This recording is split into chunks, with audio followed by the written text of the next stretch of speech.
দেশের শিক্ষা ব্যবস্থায় বড় ধরনের পরিবর্তনের পরিকল্পনা নিয়েছে সরকার। ক্যাডেট স্কুল কলেজের আদলে দেশের ৩০০ সংসদীয় আসনে নতুন করে ৬০০টি মডেল স্কুল অ্যান্ড কলেজ প্রতিষ্ঠার উদ্যোগ নেওয়া হয়েছে। অত্যাধুনিক আবাসিক হল, এআই ল্যাব ও প্রযুক্তি নির্ভর শ্রেণীকক্ষ সমৃদ্ধ এসব প্রতিষ্ঠানে প্রতি শ্রেণীতে ভর্তি করা হবে মাত্র ৫০ জন শিক্ষার্থী। ২০৩১ সালের জুনের মধ্যে বাস্তবায়নের লক্ষ্য নিয়ে প্রায় ৬৮,৪৪২ কোটি টাকার এই মেগা প্রকল্প হাতে নিয়েছে মাধ্যমিক ও উচ্চশিক্ষা অধিদপ্তর মাউসি। তবে পরিকল্পনা শুধু মডেল স্কুল নির্মাণেই সীমাবদ্ধ নয়। শিক্ষার্থীদের দক্ষতা উন্নয়নে প্রযুক্তি ল্যাব স্থাপন, ৩২টি বৃহৎ জেলায় শিক্ষক প্রশিক্ষণ ইনস্টিটিউট গড়ে তোলা, বড় জেলা শহরগুলোতে শিক্ষার্থীদের গণপরিবহন ভিত্তিক যাতায়াত ব্যবস্থা চালু। জীবন অবাক না করলে কে করবে? 28% মিল্ক ফ্যাটের অবাক করার সাথে ফ্রেশ মিল্ক পাউডার। জীবন অবাক করুক প্রতিদিন। দুর্গম এলাকায় ঝরে পড়া রোধে শিক্ষা সম্প্রসারণ, জাতীয় শিক্ষা টিভি চ্যানেল চালু সহ মোট ২১টি প্রকল্প প্রস্তাব করেছে মাউসি। এসব প্রকল্পে সম্ভাব্য ব্যয় ধরা হয়েছে প্রায় ১,৪০,০০০ কোটি টাকা। একই সঙ্গে আরও ১৫টি সম্ভাব্যতা যাচাই প্রকল্পের প্রস্তাবও প্রস্তুত করা হয়েছে।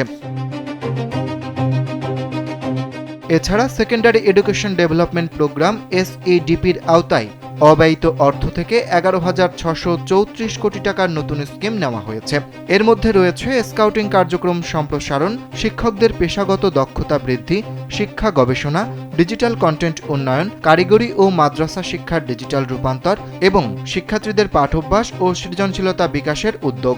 সংশ্লিষ্টরা বলছেন, অনুমোদন পেলে আগামী অর্থবছর থেকেই অগ্রাধিকার ভিত্তিতে বেশ কয়েকটি প্রকল্পের কাজ শুরু হবে।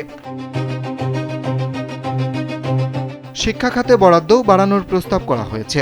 ২০২৬-২৭ অর্থবছরের বাজেটে এ খাতে বরাদ্দ ধরা হয়েছে ১,৩৬,৬০৬ কোটি টাকা, যা জিডিপির ২%। চলতি অর্থবছরে এ বরাদ্দ ছিল ৮৭,২০৬ কোটি টাকা। তবে এত বড় কর্মপরিকল্পনা নিয়ে সতর্কতাও রয়েছে। শিক্ষাবিদদের মতে, নতুন অবকাঠামো নির্মাণের পাশাপাশি শিক্ষার মৌলিক সংকট, যোগ্য শিক্ষক সংকট, যুগোপযোগী কারিকুলামের অভাব, শিক্ষার্থীদের শেখার মান উন্নয়ন এবং ঝরে পড়া রোধে কার্যকর পদক্ষেপ নেওয়াই এখন সবচেয়ে জরুরি।